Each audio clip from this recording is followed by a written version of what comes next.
Hello and welcome to the Bayside Sermon Series podcast. I'm your host, Marcus Duckworth, Media and Technical Director here at Bayside. This week, Pastor Dave and I discuss Daniel chapter 8, the ram, the goat, and the little horn. Thank you for joining in our conversation. All right, this week we are in Daniel chapter 8. Daniel 8 happens 2 years after the vision from chapter 7. This week we are presented again with visions of animals. This week a ram and a goat. Now I doubt many people listening have spent much time around such livestock, but we've been around enough of them long enough to at least have a caricature of each of these animals in our mind.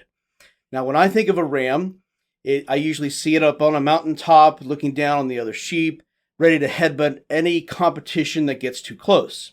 They look and act quite indignant. Goats, on the other hand, I just think they're evil. They are mean and cutthroat and take whatever they want. They're conniving and deceptive. And they're annoying.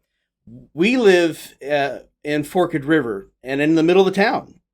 But our neighbors behind us have 2 goats in their yard and chickens and whatnot. But 2 goats that you can hear crying all day long, wanting to take whatever they're fighting over and fighting for food.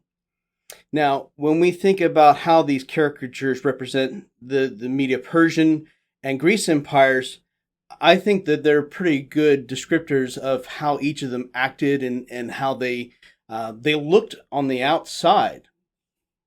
Yeah, no doubt that the animals given in the visions are kind of caricatures of the national personalities of these 2 empires. So in Daniel's vision in chapter 8, he's first introduced to the ram that is asserting itself and no one can stand against him. One horn, it has 2 horns, one horn higher than the other, which is very reminiscent of chapter 7, where this same empire is represented by the bear in that chapter, the bear that was raised up higher on one side than the other. And that stands for the fact that the empire was composed of 2 people groups, the Medes and the Persians. The Persians came up later. They were the more dominant of the 2 people groups, and so that's why the one horn is higher than the other. And then as Daniel's watching in his vision, this goat comes charging out of the west, barely touching the ground, coming with tremendous speed with one conspicuous horn between his eyes. So he's like a unicorn goat, sort of a hybrid animal of some kind. But yeah, he's bossy, like you just described, and he comes charging against the ram and breaks the 2 horns of the ram, which is symbolic of breaking the power of the Medo-Persian Empire. And this is identified later in the chapter as the Greek Empire, and the single horn, its first king or its greatest king, in this case, that would be Alexander the Great, who in a period of about 10 years in the 320s BC, conquered the whole known world, including the Persian Empire, and came against the Persians with special vengeance, trampling on the ram as depicted in the vision, taking vengeance against the ram because of the way the Persians had treated the Greeks in previous conquests of their own. And so then the ram is dead. The vision has the goat standing strong and at the height of his power. The single big horn is broken off, which is very predictive of how Alexander would be destroyed, lose his power, die young, and then up in place of the single horn come 4 other horns to take his place, but none of them have the strength of the original horn, which again is predictive of the way the Greek Empire after Alexander would be divided up among its 4 generals, and then they would be the main power in the neighborhood for the next couple hundred years.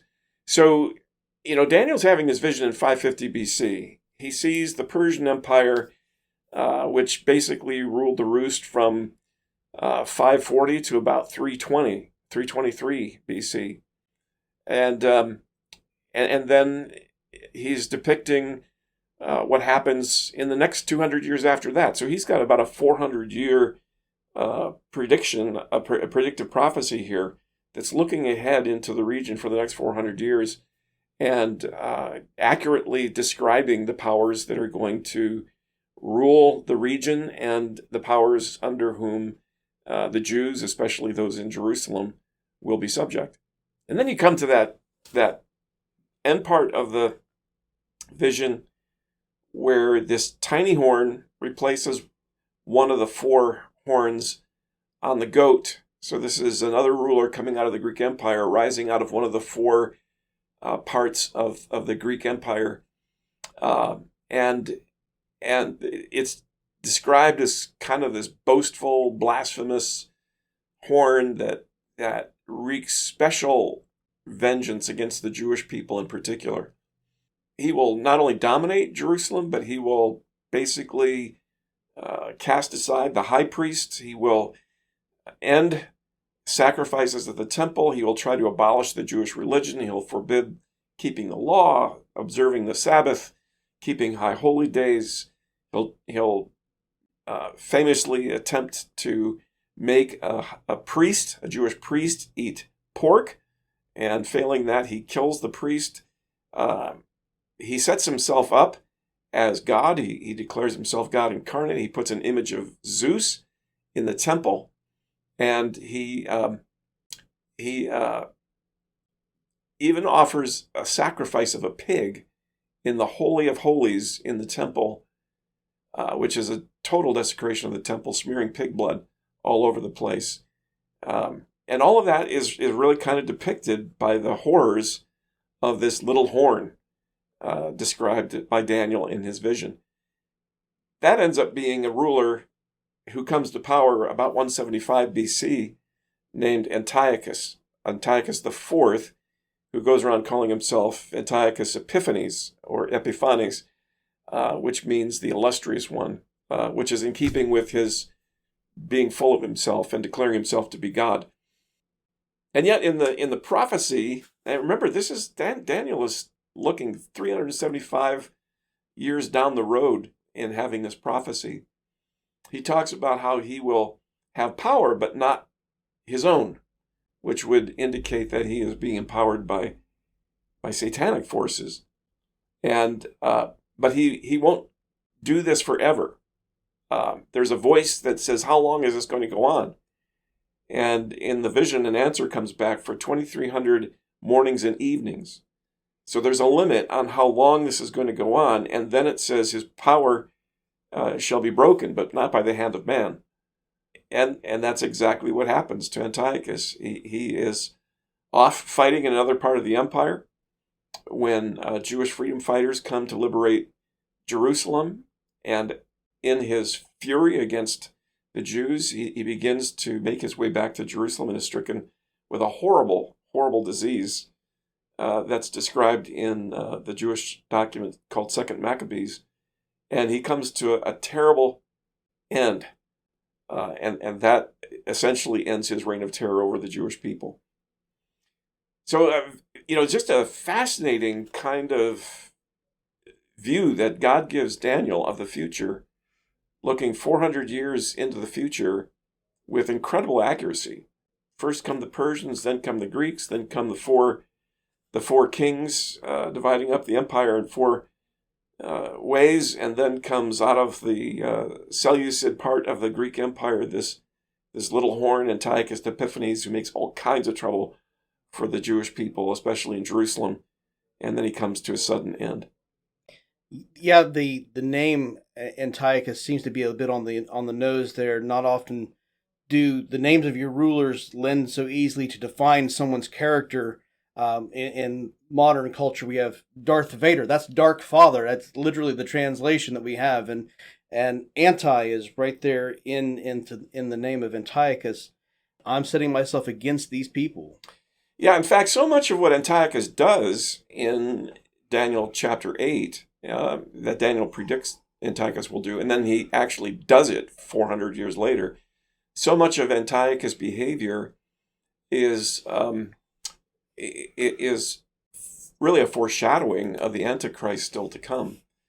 that you look at the descriptions of Antichrist in the New Testament and the book of Revelation, and there are certain things that Antiochus does that are almost like it's a dress rehearsal for the kinds of things that the Antichrist himself will attempt against the Jewish people in the last days. And so some say, well, is this a dual fulfillment? And I think I don't like to talk in terms of dual fulfillment. I think it's a foreshadowing for sure. And like I said, it's almost like a dress rehearsal for the Antichrist, but they're two different characters. Daniel is offering a prophecy, or being offered a vision that prophesies the coming of a figure in history that is already come and gone, and Revelation is speaking of a character in history still to come.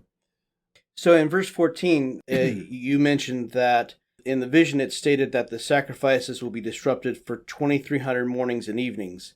Now, if our listeners are remembering from our discussion with Pastor Ken last week, your ears should perk up just a little bit, because in that discussion we talked about how in the second half of the book of Daniel, when we get an actual number, we can't always assume that it is going to be, it's not setting a timeline, but is this one a little bit more literal? Well, I mean, it's debated. Scholars reckon it different ways. I think the explanation that makes the most sense is to say that 2,300 mornings and evenings refers to 2,300 morning and evening sacrifices at the temple that won't be offered because of Antiochus forbidding sacrifice at the Jewish temple. That equates to 1,550 days, or a little over 3 years, about 3 years and a month or so. And if you look historically, Antiochus' worst atrocities against the Jewish people lasted about that long. Yeah, a little over 3 years, from sometime in 167 BC until 164 BC. And so I think it's not unreasonable to say, not so much that God was giving a timeline, but he was putting a limit. And it wasn't like he was giving them this number so that they could figure out everything in advance or when this is going to happen, the way people oftentimes take numbers in prophecy today and try to make predictions about, when's it all going to come down. As I mentioned in the sermon, I think that the purpose in telling them 2,300 mornings and evenings was a pastoral purpose, to say, hang in there. Things are going to get really, really bad, but it's not going to go on forever. I'm going to pull this guy up short. And so I think that number was given to the people of Israel, less as a predictive thing and more as a pastoral thing of saying, there's a limit to your suffering. I'm not going to let this go on forever. And in fact, as I've wrestled with, why does God tell Daniel the things he does? I think pretty much the whole thing is pastoral in nature, because the next 400 years for the Jewish people are not going to be rosy. There are going to be tough times, even for those who get resettled back in Jerusalem. They're still going to be under the thumb of the Persians, and then will come the Greeks, and there'll be this political football between two of the Greek factions. Sometimes the Ptolemies will raid Jerusalem and take it over, and then the Seleucids will come storming back, and they'll take it back from the Ptolemies. So, it's not like they're going to sit back over those 400 years and say, we're back in the land, ain't it great? No, they're going to be saying, things just don't seem to be getting any better. And then Antiochus is going to come on the scene, and things are going to go from bad to really, really, really bad. And I think that God is giving Daniel this prophecy, and he's saying, this isn't for now, Daniel. Roll up the scroll, because it's for people who are still to come. And I think that it's meant to be comfort for those people that will be living in those next 400 years, and in particular for those who will be living in the worst of those times, the times of Antiochus IV, to comfort them and say, I'm in this, I'm with you. This didn't take me by surprise. I'm going to bring this guy to justice, and I'm going to restore the sacrifices at the temple. Hang in there. stay true. Don't despair. I'm in control. Now, you mentioned that Antiochus died a painful and awful death. Is it close to saying that he was eaten by worms from inside out? Well, there are a number of things that are mentioned. First, in 2 Maccabees, it tells us that he no sooner was breathing threats against the Jews and vowing to return to Jerusalem and put down this rebellion of the Jewish freedom fighters under Judas Maccabees. He no sooner breathed those threats than he was stricken with intense abdominal pains. And yet that didn't stop him from breathing out even further threats and insisting that they get to Jerusalem even faster. So they speed up his chariot, and somehow, I don't know if it hit a bump or whatever happened, he falls out of the chariot.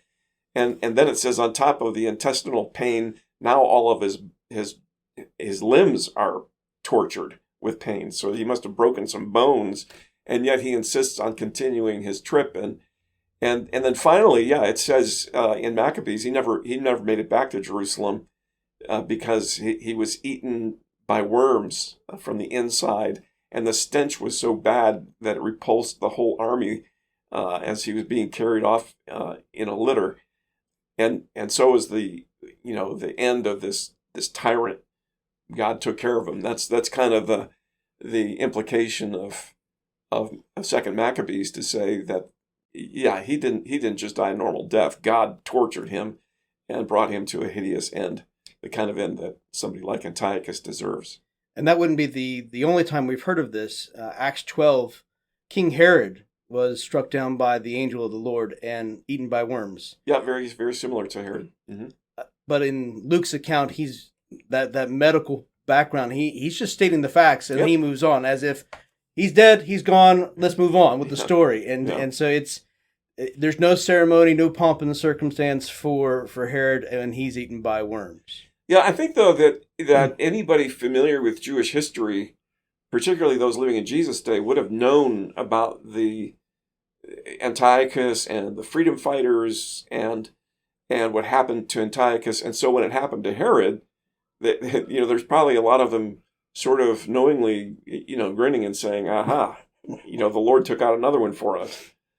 So the truly remarkable details that Daniel was given lends to this idea of what Isaiah records in 46:10, that God declaring the end from the beginning and from ancient times, things not yet done, saying, "My counsel shall stand, and I will accomplish all my purpose." So this is, in essence, God saying, before I said, "Let there be light," I know the cost. I know what it's going to cost me to redeem you. And I don't have to do this, but I want to do this. I can tell you anything and everything, but again, we talked about Deuteronomy 29:29, that there are secret things that God will not reveal to us because it's not our place.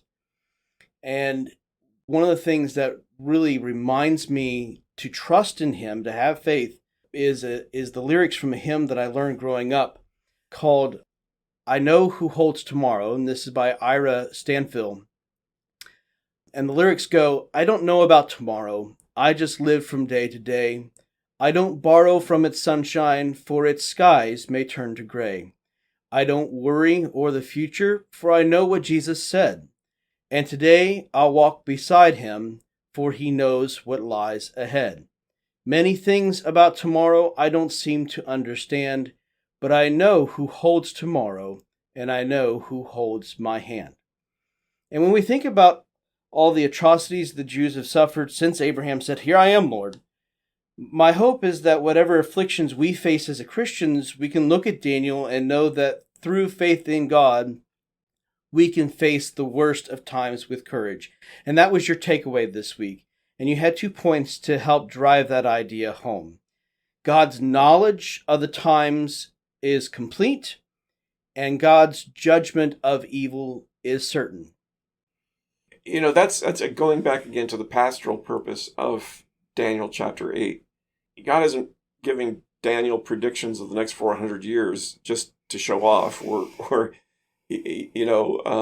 for our amusement so that we can sit down with our prophetic calculators and try to figure out when all this stuff is going to happen. But, like as you said, a lot of things God doesn't tell us. When he does tell us, there's going to be a purpose behind it. And I think part of the purpose of Daniel for the Jews, obviously, was for the Jews who were going to be living through those times to know that, God, this didn't take God by surprise.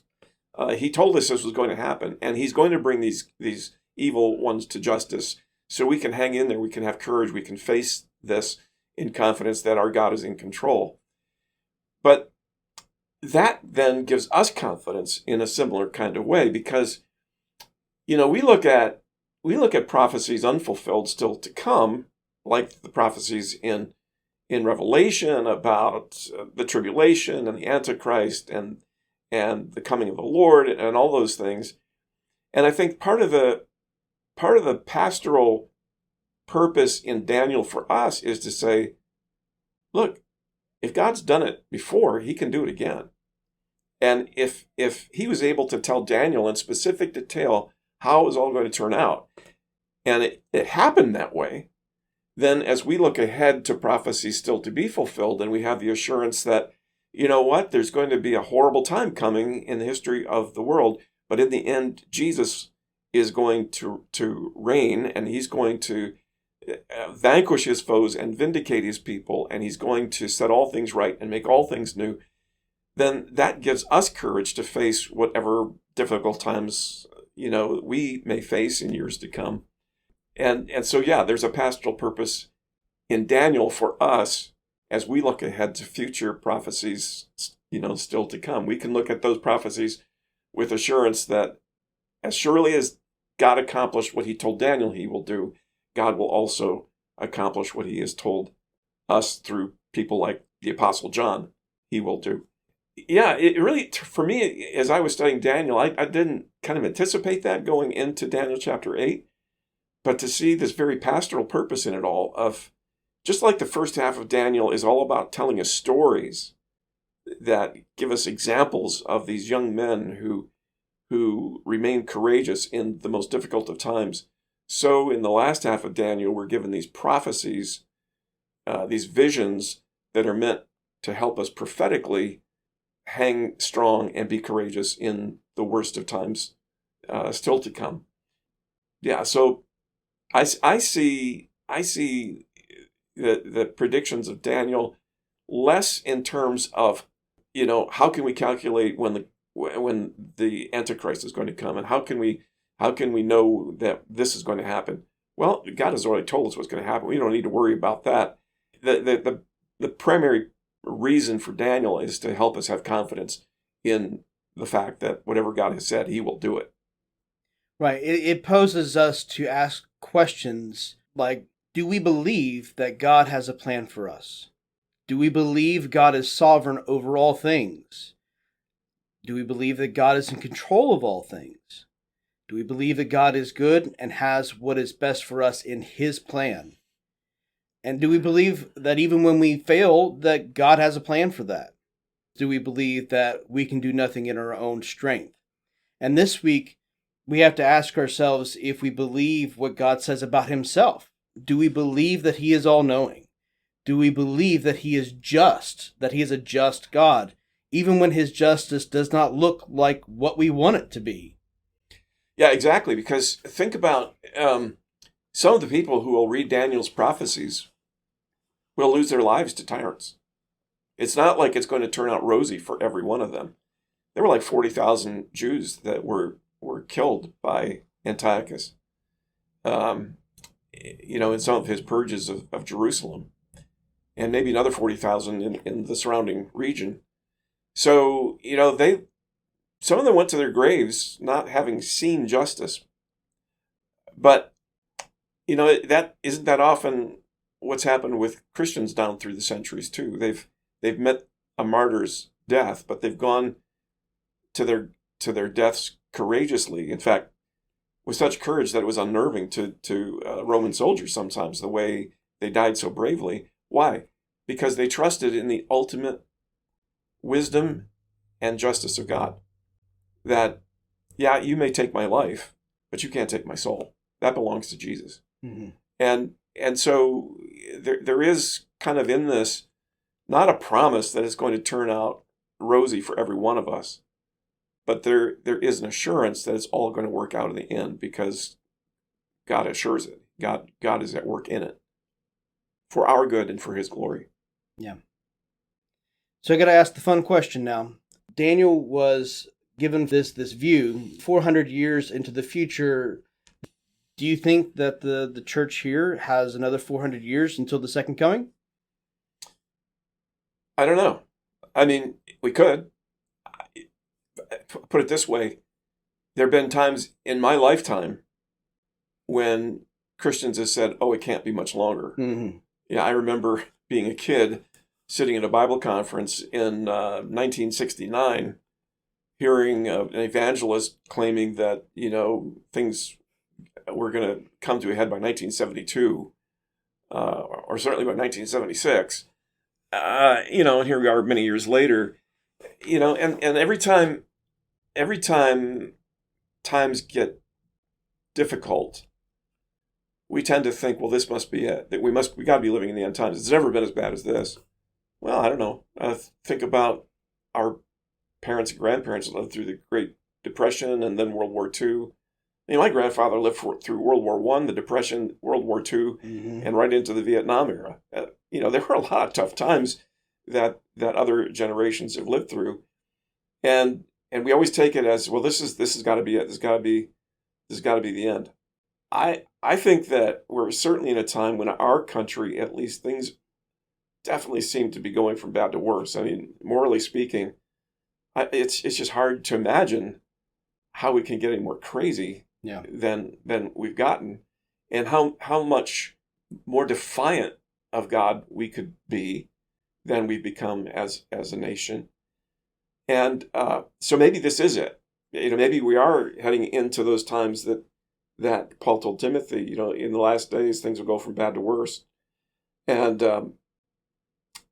yet, it could be another 400 years. It could. In the last 400 years, here in the U.S., the first slaves walked off the boat in Virginia in 1619.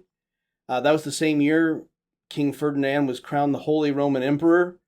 And then just 500 years ago, Martin Luther started what became the Protestant movement. And all these things that have happened over the last 400 years, it seems to be crazier, even though there's been atrocities that have happened that that we realize that we're looking at, but our relationship to God has not improved as a society. No, I mean there are times of awakening in certain corners of the world. In the global South, it's regarded that these are some of the best days for the church. Church is growing rapidly in Africa, in South America, in South Asia.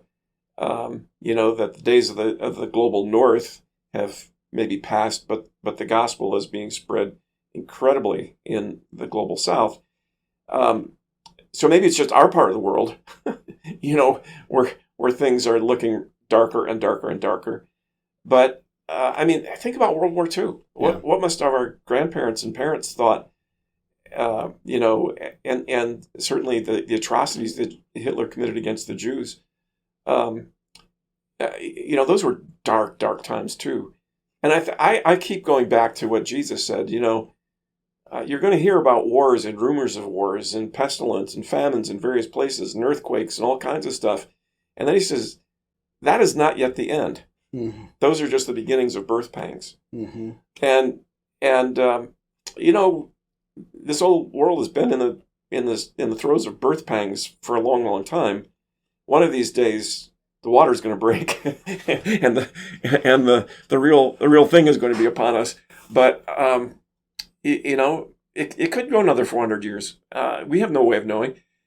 But if it does go another 400 years, then I think we need Daniel 8 and passages like it all the more to remind us that God has the long view of these things. He's not taken by surprise.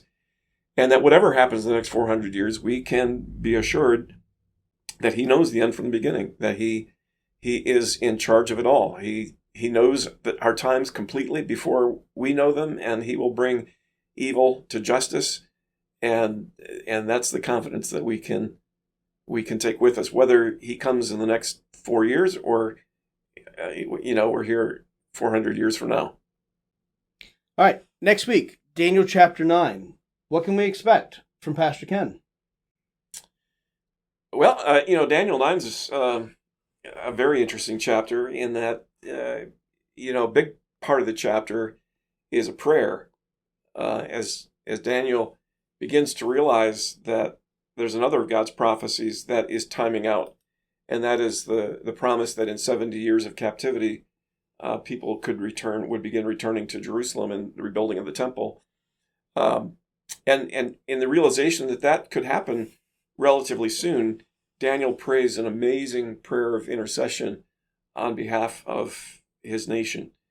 And then at the end, God gives Daniel a little more insight into not the next 400 years, but the end of times. And so, it's going to be very interesting. Okay. Well, that's our time for today. Thank you, Pastor Dave, for joining us, and we pray that you guys have a blessed week. Thank you for joining us.